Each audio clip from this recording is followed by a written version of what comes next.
Welcome back, everyone, to another week of Growing Together, where we grow together in our faith, our family, and our friends.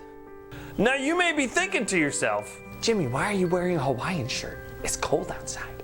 You may be right, but this month we're talking about being super fans. And someone that I'm a super fan of is a guy named Weird Al Yankovic.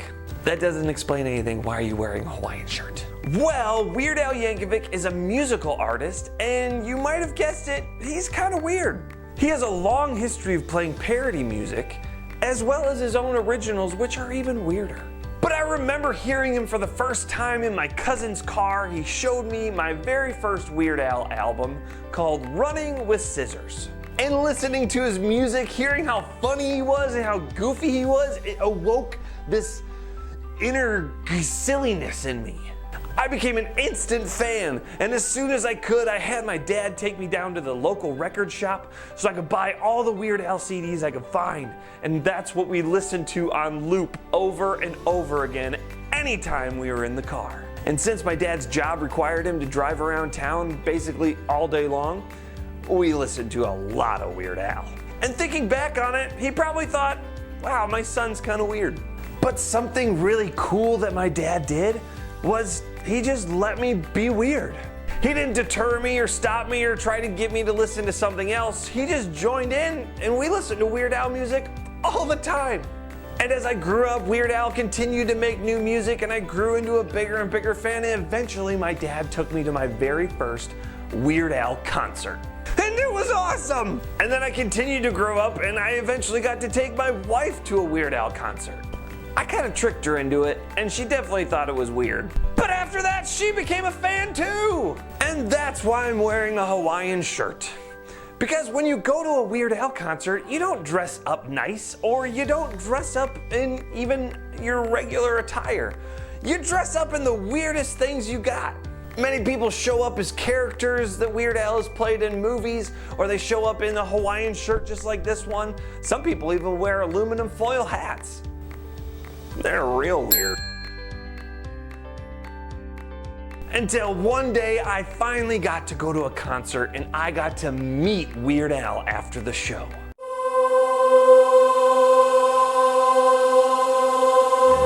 And it was a dream come true. But it would have never happened if my dad didn't show kindness when I discovered Weird Al way back in the day. And remember, that's what our month is about. Kindness is showing others they are valuable by how you treat them.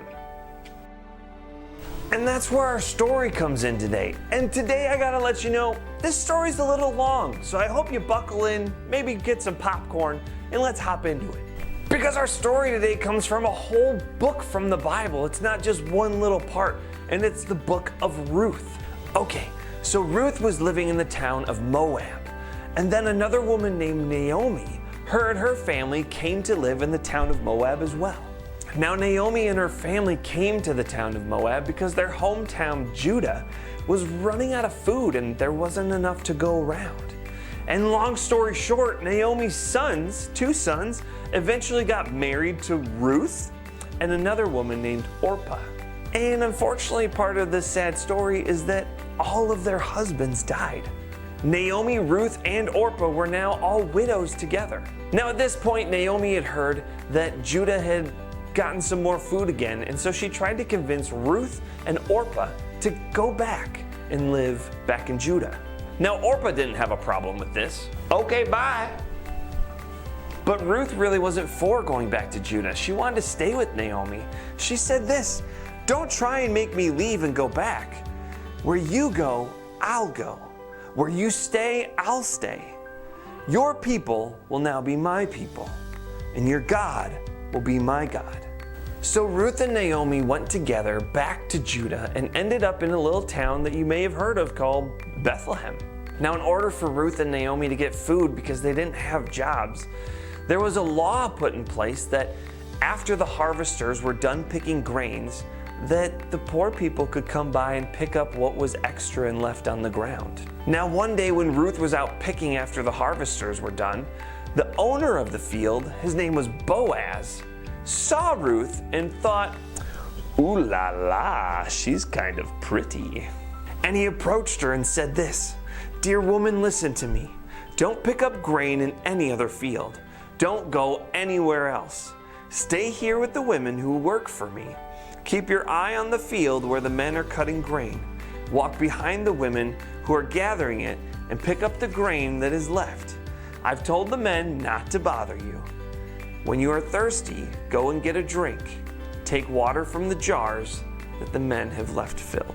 Now that's some biblical flirtation right there. Now to try and make a long story short, through some more flirting in the fields and late night rendezvous, Ruth and Boaz ended up getting married. Now this normally would have been a time that Ruth and Naomi would have split because they weren't really blood relatives. But one thing that Ruth made clear, that if she was going to marry Boaz, that he would have to accept Naomi into the family. So now Ruth and Naomi have a place to live, a family to be a part of, and Ruth and Boaz ended up having a kid. And that kid's name was Obed, who ended up being the father of a kid named Jesse, who ended up being the father of a kid named David, who eventually became who we all know as King David. And then long down King David's lineage came a little baby we all know as Jesus. And none of it would have happened if Ruth and Naomi weren't kind to one another when they were struggling, as well as Boaz being kind to Ruth when she was picking out grains in the field. Which again brings us to our bottom line, to be kind to your friends and family.